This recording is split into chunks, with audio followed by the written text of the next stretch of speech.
How does it feel to be dying? It feels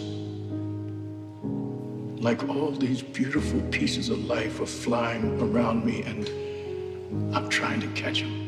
But the pieces are moving faster now and I can't catch them all. I can feel them slipping through my fingertips.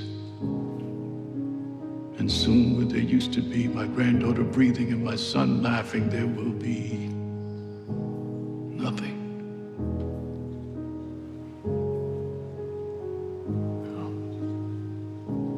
I know it feels like you have all the time in the world, but you don't. So stop playing it so cool. Catch the moments of your life. Catch them while you're young and quick. Because sooner than you know it, you'll be old and slow. And there'll be no more of them to catch.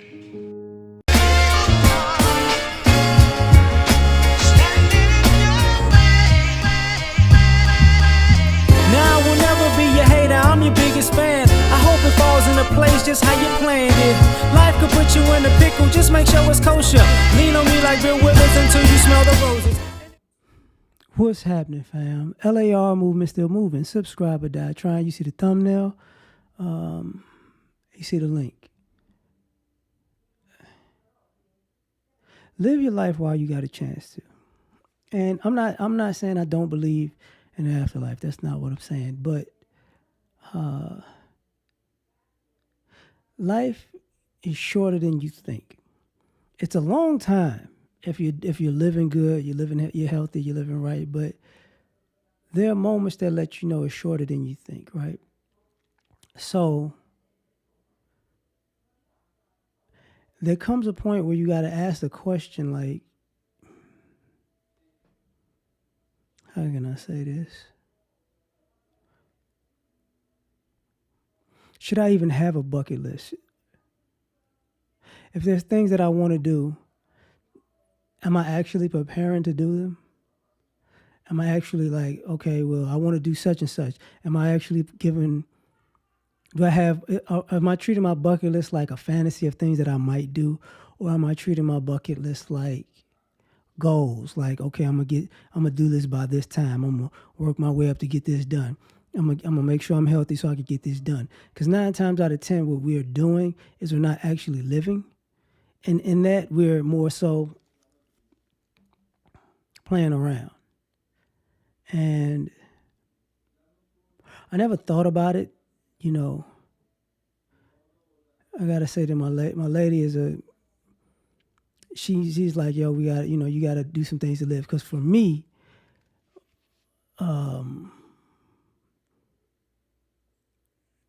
my living life is just being peaceful and rested on the couch or in the bed. I'm good.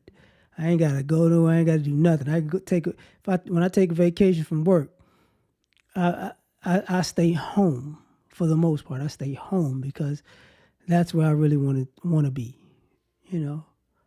But the other things are like, I want to do this, I want to do that, and sometimes, she got me to do this, do that, and I think it's about the approach.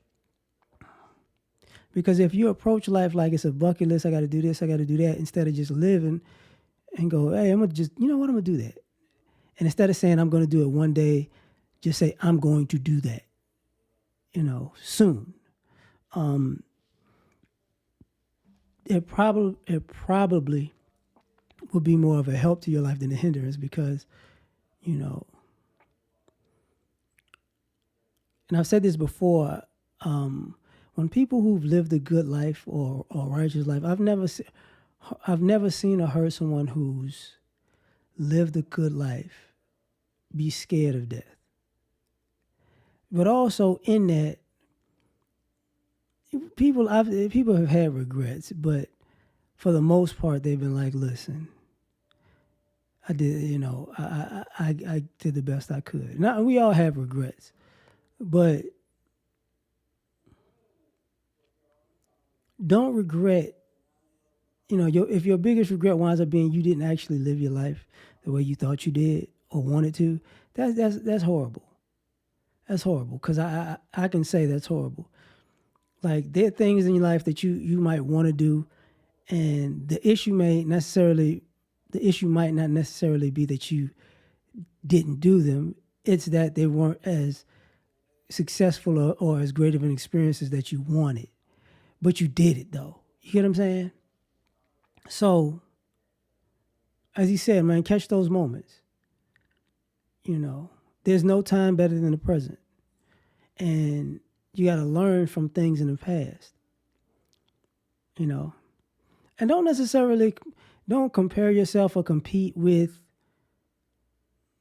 other people about your life and your bucket list and what's important to you, because to me that takes away from your life. Like now you're not living your life, you're living a fantasy of their life that you want to match, and that's not really living.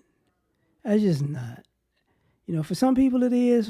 For me, not so much. I don't have to have the same house or the same clothes or the same car or cars. Or I don't have to have. I know what I like. I know what I want. I know what I'm cool with, and that's good with me. I know who I am, and a lot of that living is based on knowing who you are. Because sometimes we're living for other people because we don't really accept ourselves or know ourselves. Sometimes other people know us better than we know ourselves.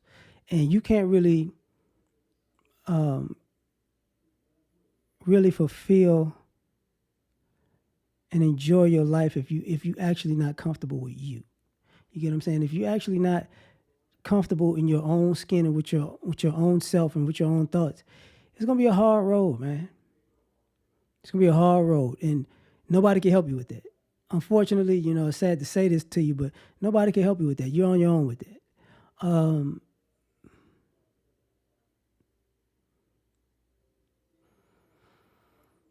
The older I get why people say I lived a great life or whatever. Sometimes some of those people did, and some of those people didn't. Like some of those people, what they think is living is hedonistic. They did a bunch of BS basically. It's like, I finally did all the BS that I wanted. And I've seen too many of those people go, oh man, I should have did this and should have did that. And it's like you wasted your life on impulses. That's your problem, not nobody else's. But I would say don't waste your life on impulses. Live your life on real life stuff. But like, share, subscribe, or die trying. Catch y'all on the next one, man. Peace.